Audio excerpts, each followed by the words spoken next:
Hello दोस्तों, आप सभी का स्वागत है आपके अपने चैनल में जिसका नाम है इन्वेस्टपुर। इन्वेस्टपुर का ये सेकंड वीडियो है regarding DD housing scheme 2022।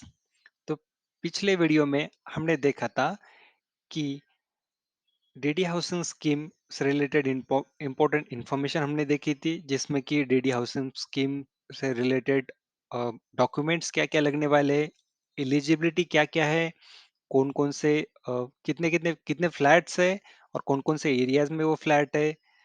And ऐसे बहुत सारी इंफॉर्मेशन हमने पिछले वीडियो में देखी थी। अगर आपने वो वीडियो अब तक नहीं देखा है तो उसके लिंक मैं आई बटन पे एंड डिस्क्रिप्शन बॉक्स में दूंगा, तो आप वो वीडियो जरूर देखें। और ये दूसरा वीडियो है। इस वीडियो में हम प्राइमरीली देखने वाले हैं कि डीडी हाउसिंग स्कीम को रजिस्ट्रेशन कैसे करना है और रजिस्ट्रेशन करने के बाद क्या क्या इम्पोर्टेंट चीज़ें हमें याद रखनी है। और उसके बाद हमें अगर कोई पर्टिकुलर स्कीम को अप्लाई करना है तो स्कीम कैसे सेलेक्ट करना है, और सेलेक्ट करने के बाद अ, पूरा फॉर्म सबमिट कैसे करना है और उसके बाद ऑनलाइन पेमेंट कैसे करनी है। यह सब डिटेल हम आज के ये वीडियो में देखने वाले हैं। तो वीडियो को शुरू करने से पहले अगर आप मेरे चैनल पे नए हैं और आपने अब तक मेरे चैनल को सब्सक्राइब नहीं किया है तो प्लीज़ चैनल को सब्सक्राइब कीजिए और नोटिफिकेशन आइकन पे क्लिक कीजिए, जिससे मेरे नए नए वीडियोस के नोटिफिकेशंस आप तक आते रहेंगे। तो वीडियो शुरू करने से पहले एक इम्पोर्टेंट न्यूज़ आपके लिए।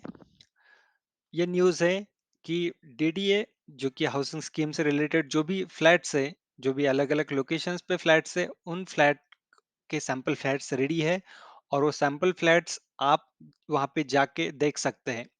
तो बहुत सारे लोगों को अप्लाई करने से पहले ये जानना होता है कि एक्चुअल में लोकेशन कैसा है, सैंपल फ्लैट कैसे है। तो ये सुविधा डीडीए ने आपके लिए अवेलेबल कर दी है। तो आप वो लोकेशन पे जाके सैंपल फ्लैट देख सकते हैं। वहाँ पर आपको एक टीडीए का एक ऑफिशियल वहाँ पे मिलेगा, जो कि आपको सैंपल फ्लैट की टूर करवाएगा। तो सैंपल फ्लैट कहाँ कौन कौन से लोकेशंस पे है, तो ये Dwarka 90B and 16B, Jasola, Sirsapur, Rohini sector 34 and 35, Narela, Mangolpuri, ये सारे लोकेशंस पे आपको ये सैंपल फ्लैट्स मिलेंगे। और जाके जहाँ पे डीडीए का ऑफिशियल रहेगा, फ्रॉम 10 AM सुबह 10 बजे से शाम 6 बजे तक वहाँ पर एक डीडीए का ऑफिशियल रहेगा, जो कि आपको सैंपल फ्लैट देखने में आपकी मदद करेगा।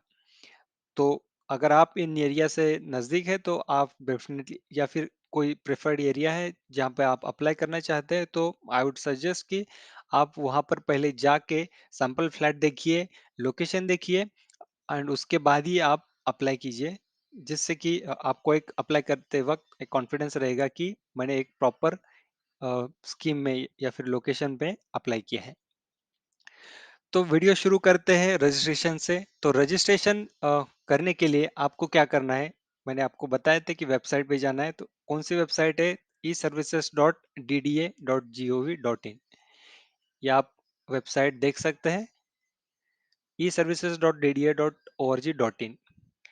या फिर आपको ये पता नहीं है तो dda.org.in पे जाके भी आप यहाँ पे रिडायरेक्ट हो सकते हैं, या फिर dda.gov.in ये वेबसाइट पे भी जा सकते हैं। तो मैंने अभी डायरेक्टली eservices.dda.org.in ये वेबसाइट पे गया हूँ। वहाँ पे अगर देखेंगे तो आपको सबसे टॉप में डीडीए स्पेशल हाउसिंग स्कीम का एक लिंक मिलेगा। उसके नीचे एक पुरानी DD housing scheme, don't get confuse कि ये पुरानी है जो कि जनवरी फरवरी में लास्ट ईयर हुई थी। तो उसके ऊपर जो कि न्यू लिखा है डीडीए स्पेशल हाउसिंग स्कीम, उस पे आपको क्लिक करना है।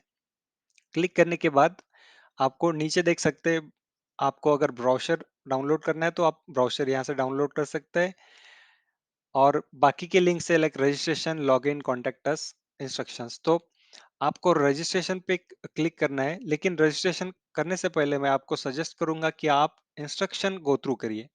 तो इंस्ट्रक्शन पे पहले क्लिक कीजिए और जो भी 4 पेजेस का है, ज़्यादा नहीं है, बड़ा नहीं है, तो आप ये सब पूरे इंस्ट्रक्शंस पहले पढ़ लीजिए, जिससे कि आपको रजिस्ट्रेशन में कोई दिक्कत ना हो और या फिर सब रजिस्ट्रेशन में क्या-क्या चीज़ें कैसे लगेगी, ये सब आपको क्लियर होगी। तो ये पढ़ने के बाद आपको रजिस्टर हियर टू लॉगिन पे क्लिक करना है और रजिस्टर हियर टू लॉगिन पे क्लिक करने के बाद आपको एक ऐसा फॉर्म मिलेगा।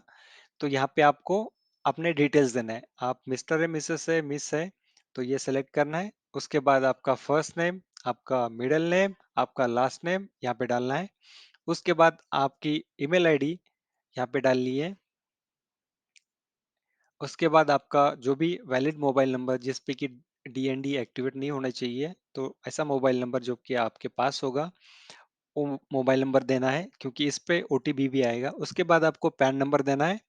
पैन नंबर के बाद आपको डेट ऑफ बर्थ यहाँ से सेलेक्ट करनी है। जो भी आपकी डेट ऑफ बर्थ है, ये आपको ऐसे सेलेक्ट करनी है। उसके बाद आधार नंबर आपको देना है। ये मैंडेटरी नहीं है रजिस्ट्रेशन के लिए, लेकिन आपको बाद में लगेगा, इसलिए आधार नंबर भी दीजिए। उसके बाद आपको जो भी जेंडर है, मेल, फीमेल, ट्रांसजेंडर, वो आपको सेलेक्ट करना है और उसके बाद रिक्वेस्ट फॉर ओटीपी पे क्लिक करना है। तो इसमें सबसे इम्पोर्टेंट चीज़ आप ध्यान में रखिए कि pan number, mobile number and email ID ये आप एक बार दिए हैं, अगर गलत भी दिए हैं, तो आप वो कभी इन फ्यूचर में चेंज नहीं कर सकते। इसलिए आपको pan number, mobile number and email ID बहुत ही केयरफुली देना पड़ेगा, जिससे कि और वैलिड दीजिए, जिससे कि आपको बाद में कोई दिक्कत ना हो। ये सब डिटेल भरने के बाद आपको रिक्वेस्ट ओटीपी पे क्लिक करना है। रिक्वेस्ट ओटीपी पे क्लिक करने के बाद यहाँ पे आपको एक ओटीपी आएगा मोबाइल पे, जो भी मोबाइल नंबर दिया है वो आप ओटीपी वहां पे डालने के बाद आपको नेक्स्ट पे क्लिक करना है और नेक्स्ट पे क्लिक करने के बाद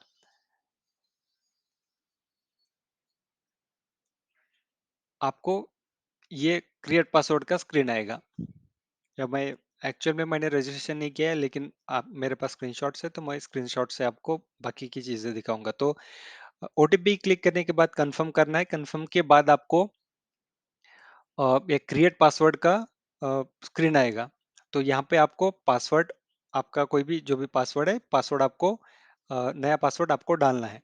तो नया पासवर्ड डालने से पहले कुछ चीजें, गाइडलाइंस आपको याद में रखनी है कि एक लोअर केस, एक छोटा अक्षर, एक बड़ा अक्षर, एक अंक, एक स्पेशल कैरेक्टर माने at the rate, hash, star and ये डॉलर, ये स्पेशल कैरेक्टर्स है। ये आपको एक स्पेशल कैरेक्टर और ऐसे सब मिला के मिनिमम 6 कैरेक्टर का आपका पासवर्ड होना चाहिए। अगर ये सब चीजें पासवर्ड की गाइडलाइंस मैच होती है, तभी आपको ये रजिस्टर करने देगा। तो एक छोटा अक्षर, एक बड़ा अक्षर, एक नंबर 0 to 9 में से एक नंबर आपको लेना है। उसके बाद एक स्पेशल कैरेक्टर, और ये हो गए 4। उसके अलावा मिनिमम और 2 कैरेक्टर आपको लगेंगे, जो कि आप अपने अनुसार कोई भी ले सकते हैं। तो मिनिमम 6 कैरेक्टर का आपको पासवर्ड लेना है। पहले पासवर्ड डालना है, सेम पासवर्ड नीचे भी डालना है, उसके बाद रजिस्टर पे क्लिक करना है। रजिस्टर पे क्लिक करने के बाद अगर आपका सक्सेसफुल हो जाता है, तो आप उसके बाद लॉगिन पे आपको लॉगिन करना है फर्दर प्रोसेस के लिए। यहाँ पे भी आप देख सकते हैं, ये लॉगिन स्क्रीन ऐसे ओपन होगी वेबसाइट पे। तो लॉगिन स्क्रीन पे यूजर आईडी एंड पासवर्ड डालना है। तो यूजर आईडी से कंफ्यूज ना होइए, क्योंकि यूजर आईडी मतलब आप आपने जो भी पैन दिया था, वो आपका यूजर आईडी रहेगा। तो जो भी आपका पैन है, पैन डालना है। उसके बाद जो भी पिछले स्क्रीन पे आपने जो पासवर्ड क्रिएट किया था, वो पासवर्ड यहाँ पे डालना है।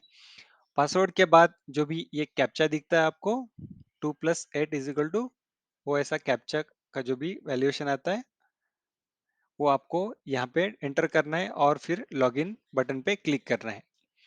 जैसे ही आप लॉगिन बटन पे क्लिक करेंगे, तो आप लॉगिन, ये आपकी स्क्रीन ऐसी ओपन होगी। लॉगिन बटन पे आपका सक्सेसफुल लॉगिन होता है, तो आपको ये लिंक दिखेगी, डीडीए स्पेशल हाउसिंग स्कीम 2021। तो उसके आगे एक अप्लाई का बटन है, आप देख सकते हो।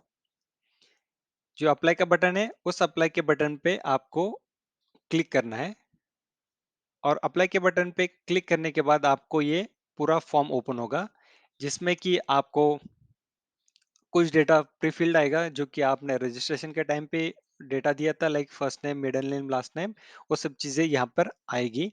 उसके अलावा जो आपने नहीं दिया था वो आपको सब सब चीजें आपको भरनी है। लाइक फादर्स नेम, आपके पिता का नाम यहाँ पे लिखना है। उसके बाद आपके माता का नाम लिखना है। उसके बाद आपका जो भी मैरिटल स्टेटस है, आप मैरिड है अनमैरिड है, वो आपका मैरिटल स्टेटस यहाँ पे लिखना है। उसके बाद date of birth and PAN आपको प्रीफिल्ड आएगा पिछले रजिस्ट्रेशन से। उसके बाद अगर आपने आधार नंबर नहीं दिया था तो यहाँ पे आपको आधार नंबर अभी देना है। और उसके बाद आता है श्रेणी। तो ये इंपॉर्टेंट है कि श्रेणी मतलब हमने लास्ट वीडियो में देखा था कि 4 श्रेणी है: ईडब्ल्यूएस, एलआईजी, एचआईजी, एमआईजी। तो ईडब्ल्यूएस के लिए आपको इनकम क्राइटेरिया है। तो अगर आप क्राइटेरिया मैच करते हैं तो ईडब्ल्यूएस में और अप्लाई करना चाहते हो तो ईडब्ल्यूएस सेलेक्ट करते हैं, या फिर उससे अलावा आप दूसरे कोई भी कैटेगरी आप चूज कर सकते हैं जिसमें कि आपको फ्लैट को अप्लाई करना है। तो आपको अगर एलआईजी में अप्लाई करना है, एलआईजी सेलेक्ट करना है, एचआईजी में करना है तो एचआईजी सेलेक्ट करना है। उसके बाद अगर आप फिजिकली हैंडीकैप है तो यहाँ पर यस सेलेक्ट कर सकते हैं, नहीं तो नहीं। उसके बाद ईमेल आईडी जो भी आपको दिया था, आपने दिया था email ID and mobile number, ये आपको प्रीफिल्ड यहाँ पर आएगा। उसके बाद आता है आपको अपना पासपोर्ट साइज फोटो अपलोड करना है। तो यहाँ पे एक चूज फाइल का एक ऑप्शन है, वहां से आपको चूज करके आपका जो भी फाइल रहेगा वो फाइल चूज करना है फोटो का। सिमिलरली आपको अपना सिग्नेचर किया वाला फोटो वो भी चूज करना है यहाँ से, और वो भी अपलोड करना है। और इसकी मैक्सिमम साइज है 100 KB, और जो भी अलाउड फाइल्स है वो पीएनजी, जेपीजी, जेपैग फाइल है, वो आप अपलोड कर सकते हैं। उसके बाद आता है आपके बैंक डिटेल्स। ये बैंक डिटेल्स क्यों लगते हैं? क्योंकि अगर आपका नंबर नहीं लगता है तो आपको जो भी रिफंड मिलेगा वो रिफंड इस बैंक अकाउंट में मिलेगा। और मोस्ट इम्पोर्टेंट थिंग आपको याद रखनी है कि ये जो भी बैंक डिटेल्स देने वाले हैं वो आपने ही, जो भी एप्लीकेंट है जिसका नाम है एज एप्लीकेंट, उसी नाम का ये बैंक डिटेल्स भी उसी का बैंक अकाउंट होना चाहिए। और ये सेविंग्स अकाउंट होना चाहिए, आपको करंट या फिर एनआरआई अकाउंट यहाँ पे नहीं चलने वाला है।